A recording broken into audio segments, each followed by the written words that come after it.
I'm Tracy Sabol. Tonight on EWTN News Nightly, trial of the century. A court sentenced a former advisor to the Pope to 5.5 years in prison. We have a report from the Vatican. International outcry. The trial of China critic and media mogul Jimmy Lai is underway in Hong Kong. We are following the story of this Catholic pro-democracy advocate. A culture of hate. We unpack the growing anti-Semitism in the U.S. with a Jewish leader. And a shining light. Is there a John the Baptist in your life? Well, they're more common than you think. These stories and more tonight. From EWTN, the Global Catholic Network, this is EWTN News Nightly. Thank you for being with us. Our top story tonight, the highest-ranking Vatican official ever to face trial in the Holy See's criminal court was found guilty over the weekend. Cardinal Angelo Becciu has been sentenced to more than 5 years in prison on several counts of embezzlement. The 75-year-old cardinal is the Pope's former chief of staff. Several other defendants were also found guilty of financial crimes and faced similar jail sentences. It marked the culmination of a nearly 2.5-year saga known as the Vatican's trial of the century. EWTN News Vatican correspondent Colin Flynn joins us now with more. Colin, great to see you. This was some major news over the weekend that went right around the world. What more can you tell us about this?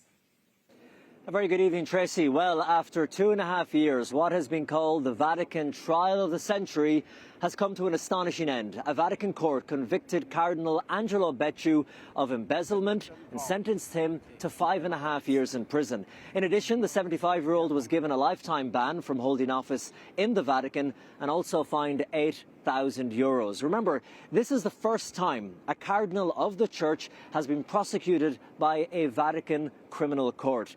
And Cardinal Becciu was once a close advisor to Pope Francis and someone who could have possibly been a future pope. So the fact that he is now facing the prospect of being behind bars is extraordinary. Now, as we've reported here, in the past there were a number of charges brought against the Cardinal and 9 other defendants.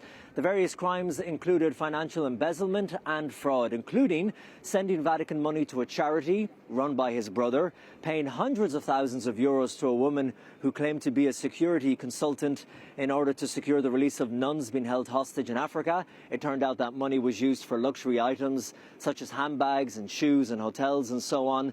But really, Tracy, the trial centred around a Vatican investment managed by Cardinal Becciu in a property in the area of Chelsea, very affluent area in London, that lost the Vatican ultimately over €140 million. The judge said that this was a highly speculative investment, and Cardinal Becciu and a number of other lay investors sought to embezzle the Vatican out of millions of euros. And important to note, Tracy, that all defendants in this case insist no wrongdoing, and Cardinal Becciu has always maintained his innocence, and his lawyer announced after the verdict was announced that they would be appealing, calling the verdict absurd. Well, Colin, as you mentioned, Cardinal Becciu was sentenced to jail time. Will he see jail time, actually? And if so, would it be in the Vatican? That's a great question, Tracy, and many legal experts are saying it's unlikely we'll see Cardinal Becciu facing jail anytime soon. His lawyer, as I just mentioned, said he'll be appealing the case, and that appeal will probably not take place until later next year, and it itself could take up to a year. And remember, Pope Francis ultimately is the man in charge. He has the power to grant some sort of pardon. He could give Cardinal Becciu a symbolic punishment like kicking him out of the Vatican, where he's still living at the moment, making him return to his home in Sardinia with a life of penance or something similar. The Vatican does have 2 small, what we would call jail cells, but in reality, should this verdict be upheld, it's likely Cardinal Becciu would be handed over to the Italian State Prison Service, where he would have to serve out the sentence there. All this remains to be seen. Colin, before I let you go, how important was this case for the Vatican itself and also for Pope Francis?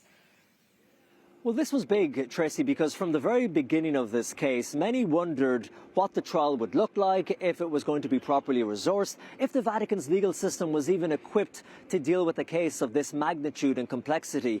And in terms of Pope Francis and his reputation, this could be one of the defining moments of his legacy, because from the very beginning, Pope Francis has said that he's been promising financial reform at the Vatican, and as part of that, more transparency and accountability.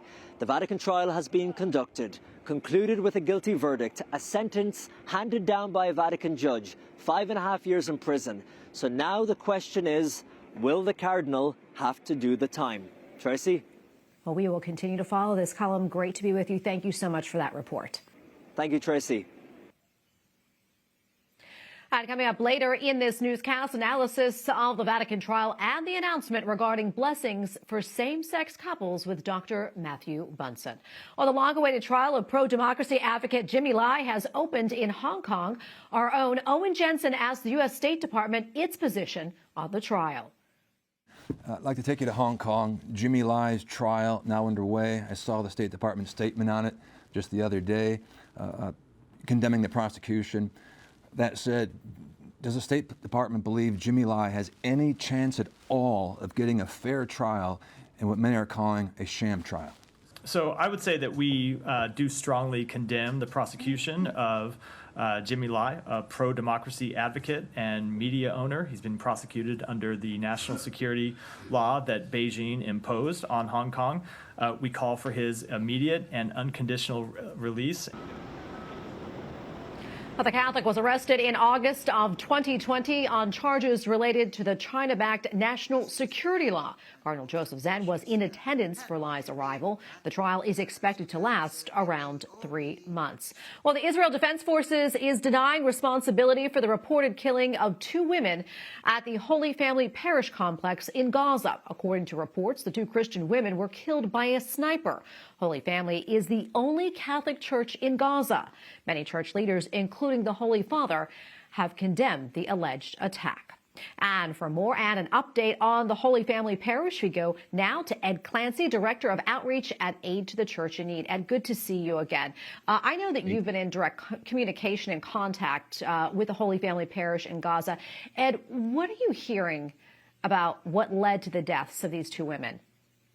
Well, it was an occasion for the people to move across the courtyard. The 2 women who were killed were seeking to use a bathroom, the only operational bathroom in the facility at the convent where the nuns and the handicapped children live.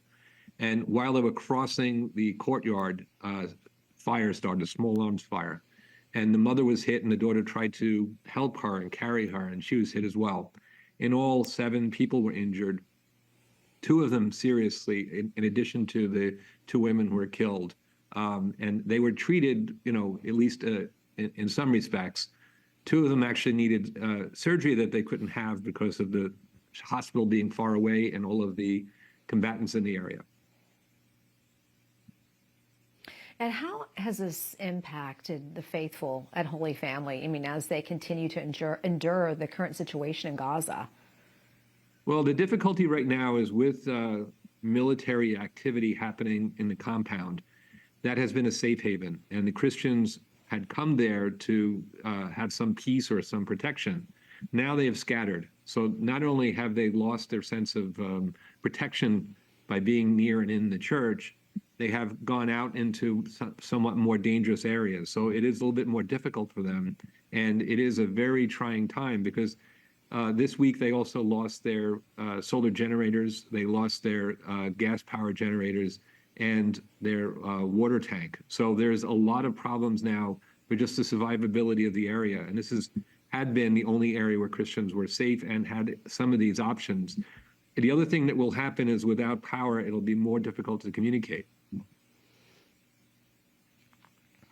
And, and it has been such a place, as you mentioned, of refuge for people. What other challenges are they facing right now there? Well, some of the things that have been ongoing is the fact that many of the people are either injured or sick or elderly. There are 54 children who are severely handicapped and need constant care. They're being cared for by the Missionaries of Charity. And then these elderly people and young children especially who are now congregating in an area where they don't have good source of water or food. Medication is in short supply, so people with illnesses stand the chance of having these things become life-threatening. And then, of course, you have the fact that there's possibility of more gunfire, more rockets, and more explosions. It's a very dangerous situation, and unfortunately, it's not going to be a very pleasant Christmas for them. Ed, we have about 30 seconds left or so. Is there any way that Aid to the Church in Need is able to help at any point? Well, currently there's no way of getting, food or any sort of resources into them because of the military activity. But we do stand with them in the fact that we will support them wherever they are when it is possible to aid them. We will work with the church on the ground and do whatever is best for them, whether it's relocating, rebuilding, or allowing them to move somewhere else. Ed, thank you so much for coming on. We really appreciate your insights. God bless you. Thank you, and please pray for them. It's a trying time, very difficult for them. Absolutely it is, and we will. Thank you so much. Well, U.S. Defense Secretary Lloyd Austin meets with Israeli leaders and emphasizes America's commitment to Israel is unshakable, adding Israel is not alone. He also told reporters America is not dictating timelines or terms on the battlefield. White House correspondent Owen Jensen reports. Owen? Tracy, in addition, Secretary Austin also said today Israel has every right to defend itself against a fanatical terrorist group whose stated purpose is to murder Jews and eradicate the Jewish state. He also said protecting civilians in Gaza is a moral duty and a strategic imperative. In Israel, U.S. Secretary of Defense Lloyd Austin standing alongside Israeli Prime Minister Benjamin Netanyahu, making it clear that America's commitment to Israel is unwavering, and no individual, group, or state should test our resolve. He adds Israel will get what it needs to fight. We'll continue to provide Israel with the equipment that you need to defend your country, Mr. Prime Minister, including critical munitions, tactical vehicles, and air defense systems. The defense secretary's visit comes as France, the UK, and Germany join global calls for a ceasefire in the Israel-Hamas war. American officials have called for targeted operations aimed at killing Hamas leaders, destroying tunnels, and rescuing hostages, and have repeatedly expressed concern about the large number of civilian deaths in Gaza. And over at the State Department, ending the conflict and leaving the plotters who planned the October 7th attacks in place to continue carrying out attacks, to continue plotting against innocent civilians in Israel, is not in the security of interests of Israel, but it's not also not in the security interests of the Palestinian people. Meanwhile, earlier today, President Joe Biden and his family gathered at a Catholic church in Delaware to mark the anniversary of the deaths of his first wife and daughter, who were killed in a car crash in 1972. And just last night, an accident caused a brief scare for Secret Service.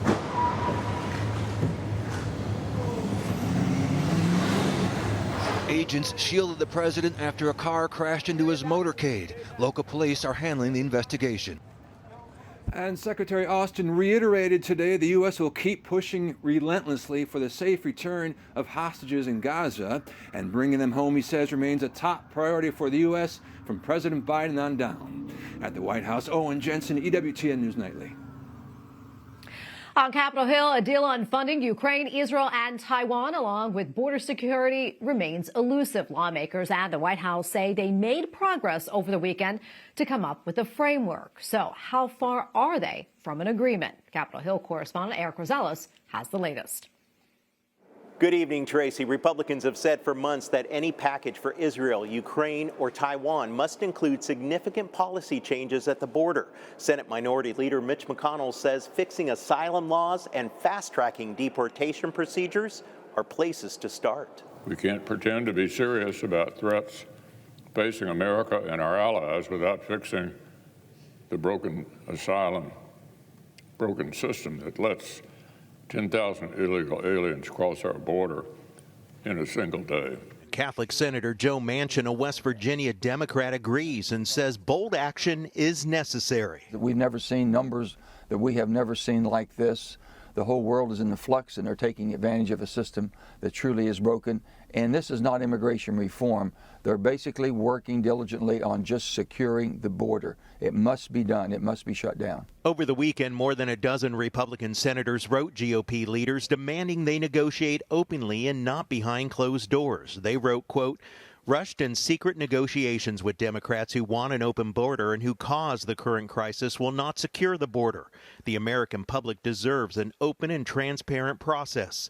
But some Democrats, including the Congressional Hispanic Caucus, don't want asylum laws changed. We're here to call on President Biden and Majority Leader Chuck Schumer to reject the immigration and border proposals at the hands of Republicans in the ongoing negotiations around the supplemental aid package. The U.S. bishops agree. In a letter to congressional leaders, they caution against rushing into a deal with more restrictions at the border. They wrote, quote, such efforts will have the unintended consequence of further empowering smugglers, traffickers, gangs, and other bad actors who seek to exploit vulnerable persons, most often women and children.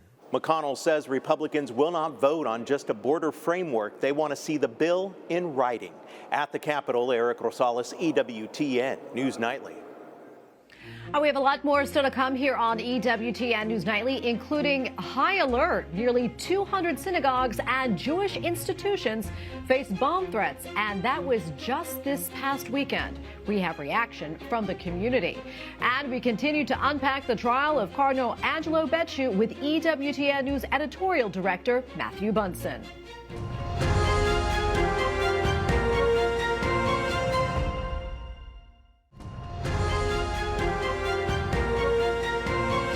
Over the weekend, there were nearly 200 bomb threats against Jewish institutions and synagogues all over the U.S., including California, Georgia, New York, and Virginia. That is according to the Secure Community Network, a group that coordinates security for Jewish institutions.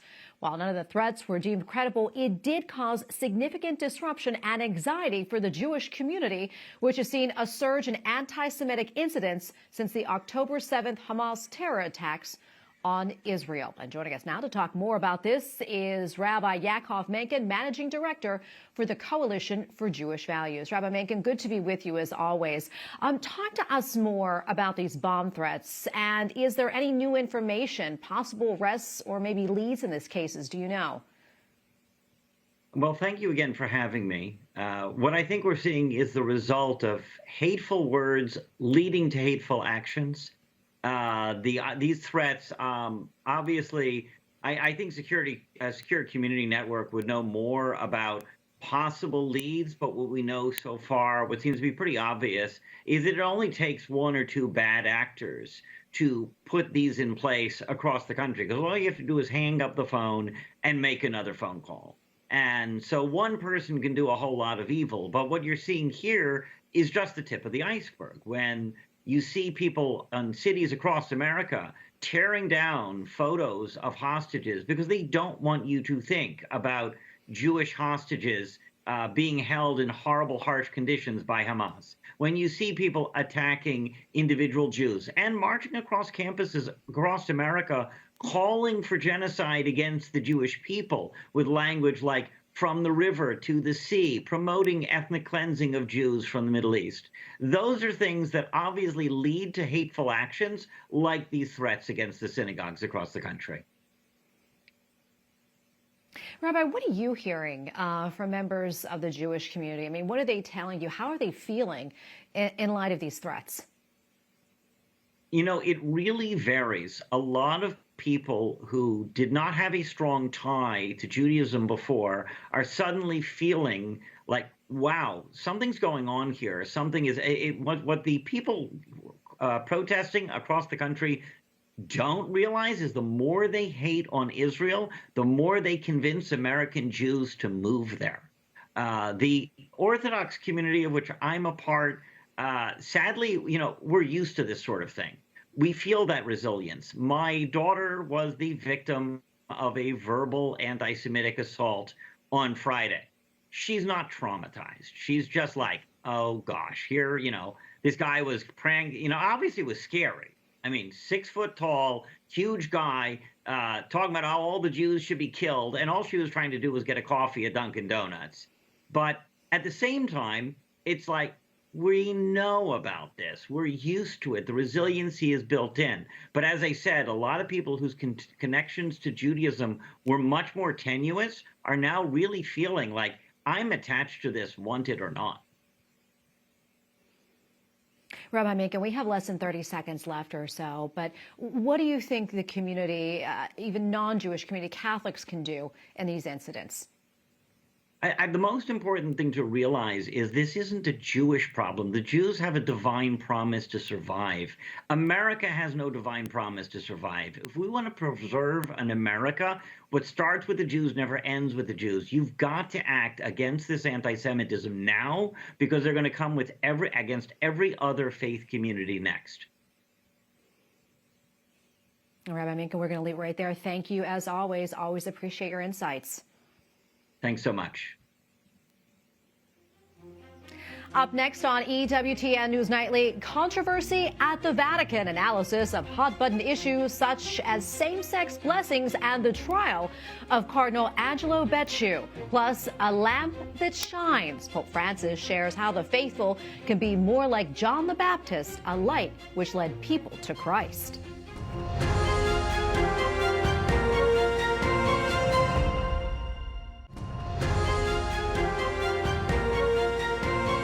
Turning back now to our top story, the conviction and sentencing of Cardinal Angelo Becciu. We are joined now by Matthew Bunson, editorial director of EWTN News. Matthew, great to see you. Talk to us about the significance of this conviction. Yeah, well, the conviction of Cardinal Becciu is, as we were just hearing from Colin Flynn in his report from Rome, a genuinely significant moment. And it is, just aside from the fact that this is a cardinal who has now been sentenced to 5.5 years in prison for corruption, but it's really an important milestone, I think, in the ongoing reform of the Roman Curia of the central government of the Church by Pope Francis. We go all the way back to 2021, just a couple of years ago, I know. He made it very clear that cardinals who were guilty of corruption were going to be subject no longer to special privileges legally, but were actually going to be eligible for prosecution. And this is exactly what we're seeing here. So as I was saying, that this is a moment, I think, where everyone in the Roman Curia is looking around and saying, I have to be careful. Pope Francis reiterated that very point just a couple of days ago to the Office of Auditors in the Vatican, reminding them that everyone who works in the Vatican has to be subject to rules of transparency and held accountable. And I think the trial and conviction now of Cardinal Becciu is a very clear message from him. Hey, Matthew, I want to turn now to another topic also making headlines. Pope Francis allowing priests to bless same-sex couples. What more can you tell us about this? Well, we're seeing a lot in the headlines today that somehow there's been a massive change in church teaching. The answer to that is actually no, that's not the case.